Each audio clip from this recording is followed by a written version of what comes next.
गुरुजी मेरा प्रश्न है कि कभी कभार बहुत कंट्रोल करने के बाद भी गुस्सा आता है, तो इस पूरे क्रोध को कंट्रोल कैसे करें ठीक से, क्योंकि हम सबको ही पता है कि क्रोध से सामने वाले का भी नुकसान है और हमारा खुद का सबसे बड़ा नुकसान रहता है। बहुत अच्छा। 2-3 बातें बुनियादी तौर पर समझ लेना ज़रूरी है। पहली बात, गुस्सा आने का मुख्य कारण यही है कि आप अपने विचारों के साथ, अपने भावनाओं के साथ तादाद में स्थापित कर लेते हैं। यानी आप उन विचारों, उन भावों के साथ एक हो जाते हैं। जैसे जो कुछ कहा गया या जो कुछ किया गया वो आपके साथ हो गया और जिसके कारण आपको चोट लग जाती है। जबकि जैसा मैंने आपको अभी बताया कि ये शरीर क्षेत्र का विषय है, अलग है। आप क्षेत्रज्ञ हैं, इस शरीर में होने वाली समस्त घटनाओं को जानने वाले हैं।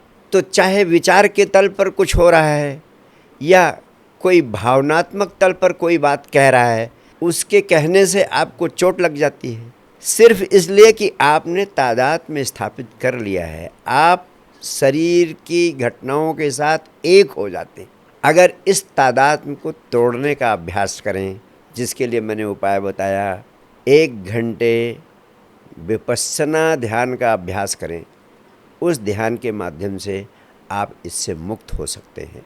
दूसरे, आप संजीवनी क्रिया का अभ्यास करें तो भी यही परिणाम होगा, आप उससे मुक्त हो सकते हैं।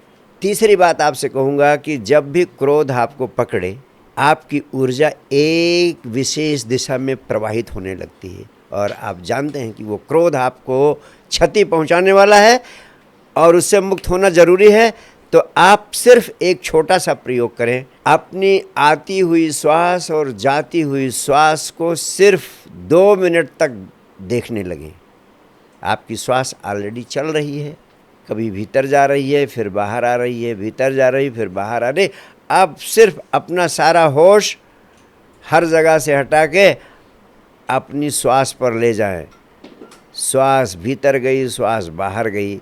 अगर आप 2 मिनट इसको देखने में लगा देंगे तो आपकी शक्ति, आपकी जीवन ऊर्जा, आपकी चेतना जो क्रोध में उलझी थी वो कहाँ चली जाएगी? श्वास पर केंद्रित हो जाएगी, श्वास के साथ लग जाएगी। अब ऊर्जा श्वास के साथ लग गई तो जो ऊर्जा क्रोध को मिल रही थी वो ऊर्जा मिलना बंद हो जाएगी। आप उसी क्षण क्रोध से मुक्त हो जाएंगे।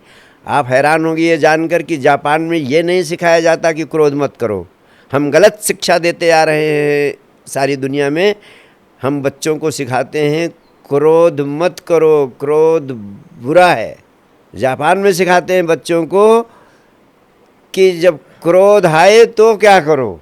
वे सिर्फ इतना सिखाते हैं जब क्रोध आए तो अपनी चेतना को, अपने होश को अपने श्वास पर लगा दो और लंबी गहरी श्वास 2 मिनट तक लो। लंबी गहरी श्वास 2 मिनट तक लो और उस 2 मिनट तक भीतर आती श्वास, बाहर जाती श्वास को देखते रहो। अगर इतना आप कर लेंगे तो चेतना क्रोध से हटकर श्वास पर केंद्रित हो जाएगी और क्रोध को ऊर्जा मिलेगी नहीं, क्रोध तुरंत विसर्जित हो जाएगा।